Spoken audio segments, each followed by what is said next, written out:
Today we're talking about two Italian vehicles that maybe didn't get the success they deserved without starting from Leonardo da Vinci's carriage. Not the company based in Piazza Montegrappa.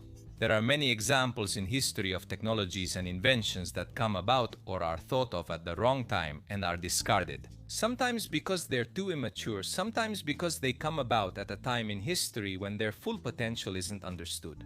Or there aren't the means to develop them in 2026 Leonardo this time. The company, one of the main players in the Italian defense sector and beyond, has announced that it will develop an air defense system. It will combine the excellent capabilities of the cannons already present on many Navy ships, as well as on various fleets of other countries, creating different land-based solutions, both fixed and mobile.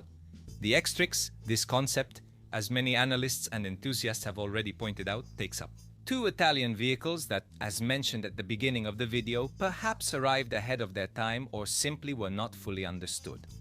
In today's episode, we will talk about the Draco and the OTOMATIC. Let's take a step back. We're in the second half of the 1970s. The Fiat Consortium and Automelara developed the OF-40 tank, which entered production in limited numbers in the early 1980s. At the same time, the Palmaria was developed, a self-propelled gun. L'artiglieria che condivide lo anti-aircraft of the tank and most of its components. The Palmaria entered production in 1982 and had greater export success than the OF-40.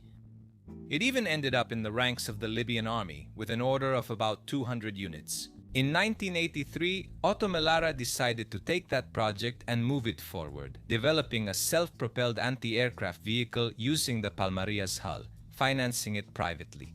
The basic idea was to mount a naval gun on the hull, an 8 Beretta 76-62 Super Rapid. At the time, it was still under development, in an era when drones and swarm attacks were not threats to be considered. It was the combination of top-level tracking systems and the flexibility and firepower of the 76 mm cannon. This still made the OTOMATIC a threat to any approaching aircraft, making it an excellent short to medium-range anti-aircraft defense system for units on the move in areas where Allied air superiority had not yet been achieved. Or, to be clear, similar vehicles had already existed for several years, with different calibers and systems. Just think of the German Gepard or the Soviet Ashilka. It was precisely the presence of defense systems like the Soviet self-propelled gun that led to the creation of the well-known A-10, an aircraft designed to approach enemy columns at low altitude, eliminate air defense systems with its own missiles, and destroy or disable the rest of the enemy vehicles. With its own very famous 30 mm GAU cannon going back to the ground, the OTOMATIC system was equipped with two radar devices produced by Galileo Avionica. The target acquisition radar, the SMA-VPS-A05, had a maximum range of 20 kilometers at 360 degrees for any type of flying target, between 36 and 3,600 kilometers. Whether it was a Mikoyan Gurevich or a particularly lively pigeon, the radar could detect up to 24 targets simultaneously. Both radars were connected to an anti-aircraft fire control system developed for naval turrets. Tests showed that it was capable of opening fire in any weather conditions, even when the vehicle was moving at low speed over rough terrain or when the enemy was using electronic countermeasures, such as countermeasures and anti-radar missiles. The OTOMATIC's radars were developed to operate at low power, significantly reducing the risk of being detected. Thanks to the ballistics of the cannon and the ammunition specifically developed against aerial targets, the Autobreda 76-62 Super Rapid cannon had a maximum range of 10 kilometers and an effective range of 7 to 8 kilometers. Keep in mind, at the time, most air-to-ground systems that could be launched from aircraft and helicopters had a shorter range than this, which means that in optimal conditions, the OTOMATIC could engage enemy aircraft before they could launch their missiles and get away. In short, foreseeing before treating everything, written by Arturo Giusti, who handled today's technical analysis. If needed, the OTOMATIC could also engage ground targets with dedicated munitions, including armored vehicles, thanks to the use of sub-caliber armor-piercing rounds. These rounds, with a muzzle velocity of 1,580 meters per second, could penetrate up to 300 millimeters of homogeneous steel angled vertically at a distance of 500 meters. The explosive rounds, on the other hand, with a muzzle velocity of 915 meters per second, had a maximum range of 16 kilometers and an effective range of 8 To maximize the universal features of the automatic, the technicians at Automelara also installed a fire control system. When firing at ground targets, the weapon, with a rate of fire of 120 rounds per minute, could shoot in single or automatic mode. With a reloading system based on 2 drums of 12 rounds each, it allowed a 6-second burst for the weapon. After the first drum was emptied, the cannon would be fed by the second one, while the first was being manually reloaded. In total, there were 24 rounds in the drums, 45 rounds at the back of the turret, and 30 reserve rounds in the hull. Under the cannon barrel, there was a rapid shell ejection system, which would throw the shells out of the vehicle to avoid excessive clutter inside. Moving on to the engine, it was the same as the Palmaria, a German Motoren- und Turbinenunion with 10 cylinders. A diesel engine delivering 830 horsepower, which ensured a maximum speed of 65 km per hour.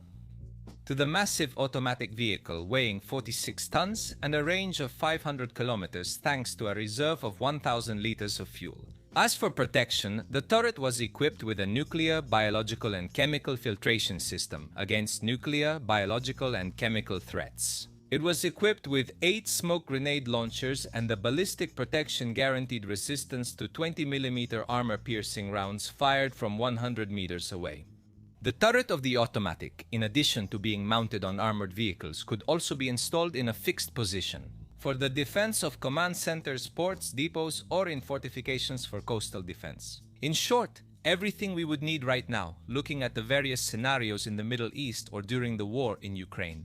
Officially presented at the Monte Romano firing range in 1987, the first prototype of the automatic sparked interest from the Italian defense, which requested a prototype on a Leopard 1A2 hull produced under license by Automelara, developed starting from 1991.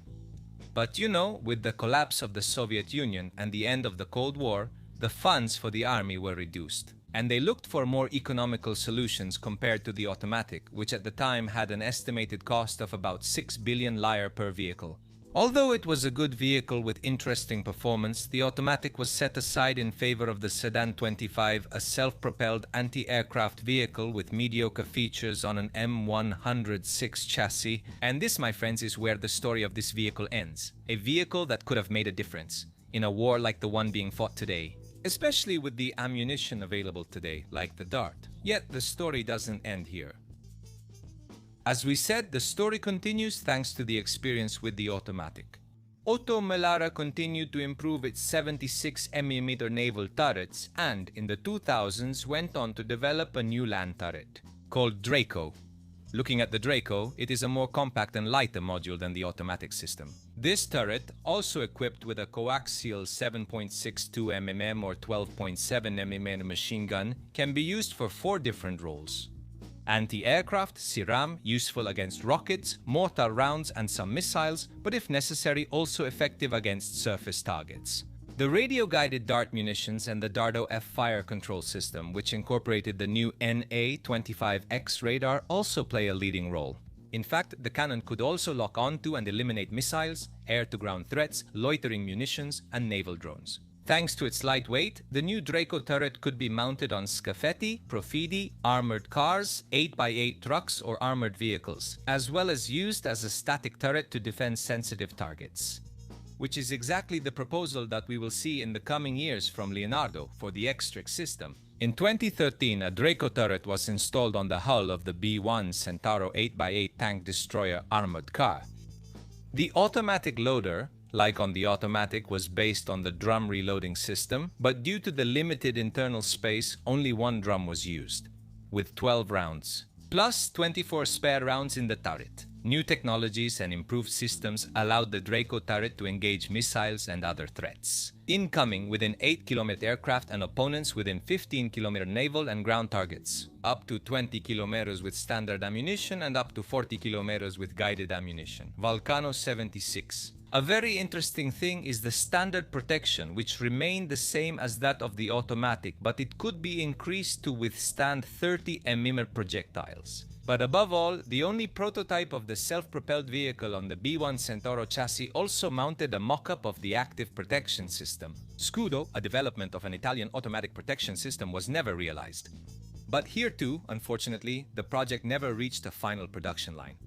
To bring this story full circle, I'm smiling as I say this, let's not forget we're discussing systems. In my humble opinion, they would have been excellent solutions regarding the current threats in the Middle East and, more generally, in today's conflicts, where we see different deployments of drones, such as the Shahed 136, which are literally saturating the defenses. From a logistics chain point of view, these vehicles would probably have been perfect. As for Italy, which is a producer of 8 Mylar 76mm cannons, which we will talk about very often and which we will discuss in a dedicated episode. If we want to find a flaw, however, it was the high production cost during 2 periods of deep crisis that actually put an end to these vehicles. However, after the announcement of Leonardo's Xtrix program, we couldn't help but dedicate an episode to these 2 platforms, which are, in many ways, a spiritual continuation of the program.